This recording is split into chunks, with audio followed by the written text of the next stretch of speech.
السلام علیکم معزز طلباء کرام، آپ سب کیسے ہیں؟ آج ہم تفسیر بیضاوی کے سبق نمبر 283 کو پڑھیں گے۔ آج کے ہمارے سبق کا عنوان ہے ایک اعتراض اور اس کا جواب۔ آج کے ہمارے سبق کی عبارت وَكَثْرَةُ كُلِّ وَاحِدٍ مِّنَ الْقَبِيلَتَيْنِ سے شروع ہوتی ہے۔ آئیے پہلے عبارت پڑھتے ہیں اور اس کا ترجمہ کرنے کے بعد پھر اس کی وضاحت کی طرف بڑھیں گے۔ تعلق کے اعتبار سے اتنا ہی کافی ہے کہ گزشتہ سبق میں جو ہم نے یضل بہ کثیرا ویہدی بہ کثیرا پڑھا تھا کہ اللہ بہتوں کو قرآن کریم کی مثالوں کے ذریعے ہی ہدایت دیتا ہے یا قرآن کریم سے ہی ہدایت دیتا ہے، اور بہتوں کو اسی کے ساتھ گمراہ بھی فرماتا ہے۔ تو یہ جو دونوں جگہ بہتوں کو کثیرن کے الفاظ استعمال ہوئے، اس پر ایک اعتراض ہوا ہے، جس کے جواب میں ہم قرآنی آیات سے بھی استشہاد پیش کریں گے اور شعراء کے 2 اشعار بھی اس پر پیش کیے جائیں گے۔ تو بہرحال عبارت کی طرف بڑھتے ہیں۔ مصنف علیہ رحمہ لکھتے ہیں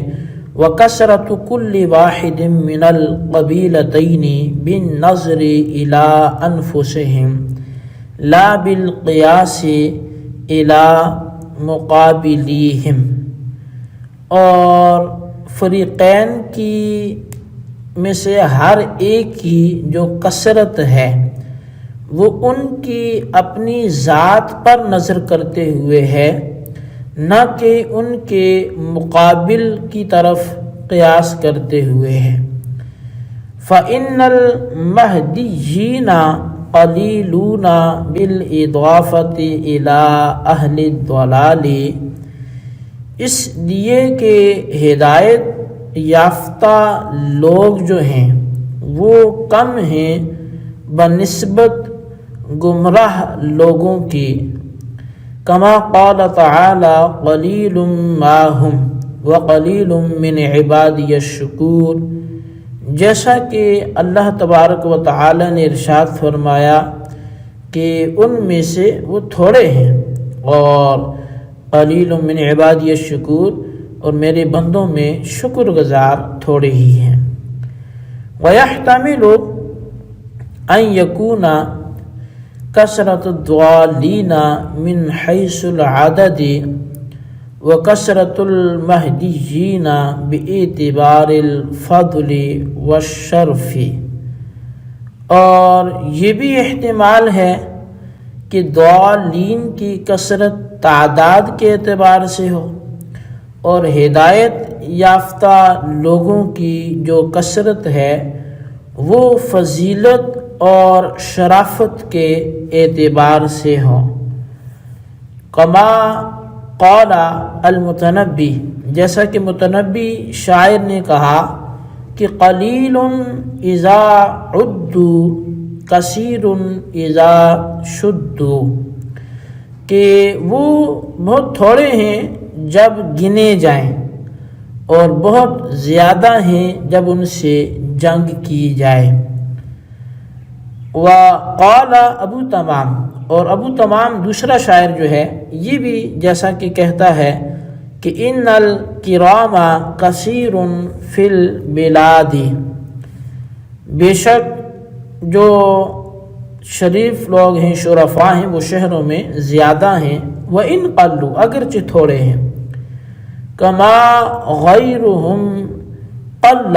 وَإِن کثروا، اور جیسا کہ غیر شرفاء وہ کم ہیں اگرچہ وہ زیادہ ہیں۔ جی طلباء کرام،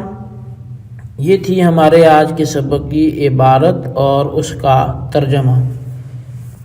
اب آئیے اس کی وضاحت کی طرف ہم بڑھتے ہیں اور اس کی باقاعدہ جو تشریح ہے اسے سمجھنے کی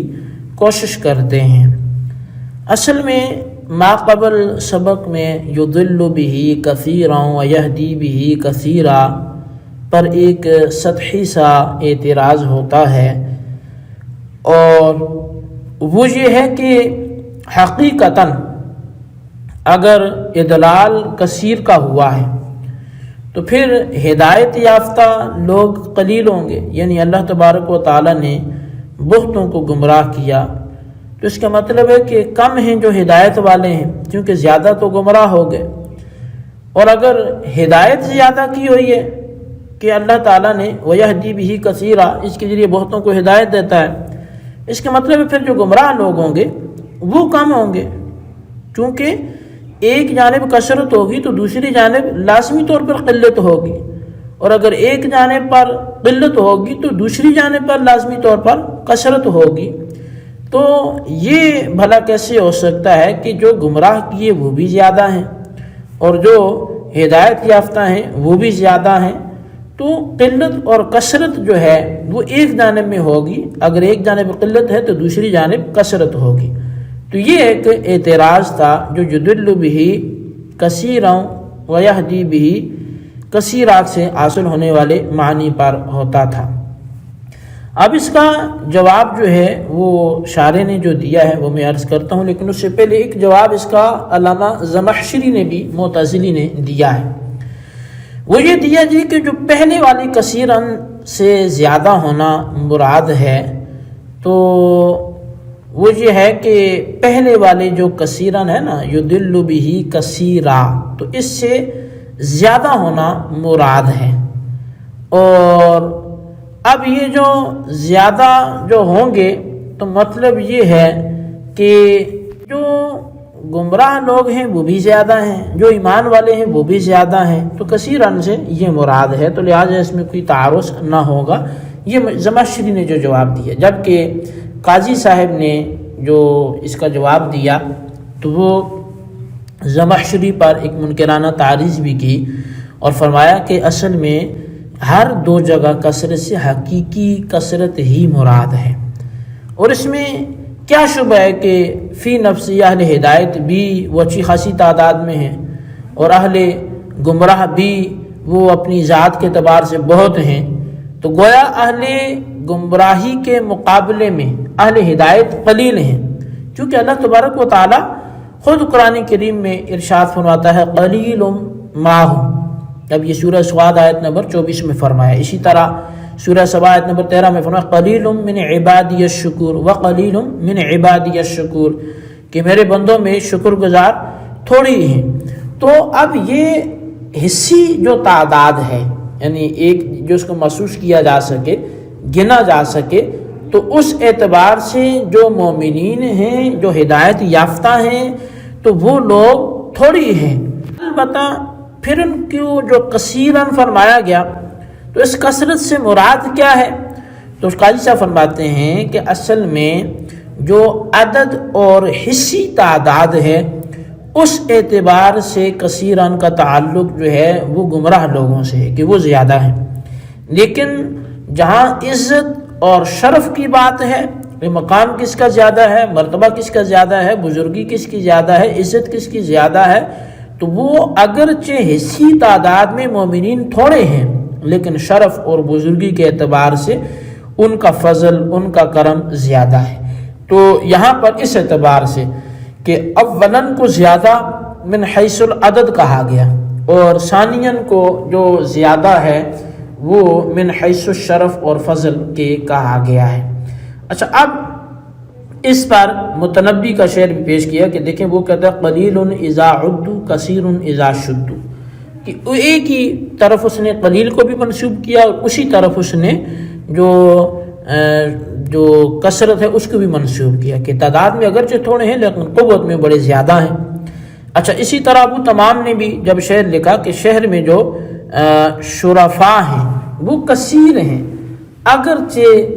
قلیل ہیں، یعنی ان کا شاید اتنا وہ رسوخ نہیں ہے یا لوگ ان کو اتنی اہمیت نہیں دیتے، اگرچہ شرفاء کثیر ہیں لیکن ان کی جو عزت و منصب جو دنیاوی اعتبار سے شہر میں ہے وہ قلیل ہیں۔ اور پھر غیر شرفاء اگرچہ وہ قلیل ہیں، اب چور ڈکیت اس طرح کے لوگ اگرچہ وہ شاذ و نادر ہیں، یعنی جہاں یہ غلبہ ہوگا وہیں یہ بیان کی گئی کہ غلبہ شرفاء کا ہے، لیکن وہ جو شاذ و نادر ہیں وَإِن كَثُرُوا اگرچہ ہیں وہ زیادہ سے مراد کیا ہے کہ ان کے وہ حربے، ان کے ڈکیتیاں، ان کے یہ معاملات جو ہیں وہ زیادہ ہیں، اگرچہ وہ تعداد کے اعتبار سے قلیل ہیں یا ان کے فتنے فساد زیادہ ہیں۔ تو دیکھیں یہاں پر دو شعراء نے اسی طرح ایک ہی ذات کو قلیل و کثیر کی طرف منسوب کیا، من حیث العدد اور من حیث الشرف و فضل کے اعتبار سے، تو یہاں پر بھی اس کا یہی معنی اور یہی جواب ہوگا۔ جی طلبہ کرام، یہ تھی ہمارے آج کے سبق کی عبارت، اس کا ترجمہ، اس کی وضاحت، اس کو اچھی طرح سمجھیں، اس کے خلاصے کو اپنے رجسٹر پر لکھیں، دل خصوصاً سوالات کے جوابات دیں۔ سوال نمبر 1 یہ کہ قلیل اذا عدوا کثیر اذا شدوا کس کا شعر ہے، شاعر کا نام تحریر کریں۔ اور سوال نمبر 2 یہ وقلیل من عبادی شکور کو مصنف نے کس زمرے میں پیش کیا، وجہ تحریر کریں۔ اللہ تبارک و تعالیٰ سے دعا ہے جو کچھ ہم نے پڑھا سنوں سے یاد رکھنے کی توفیق نصیب فرمائے، آمین بجاہ النبی الامین صلی اللہ علیہ وسلم۔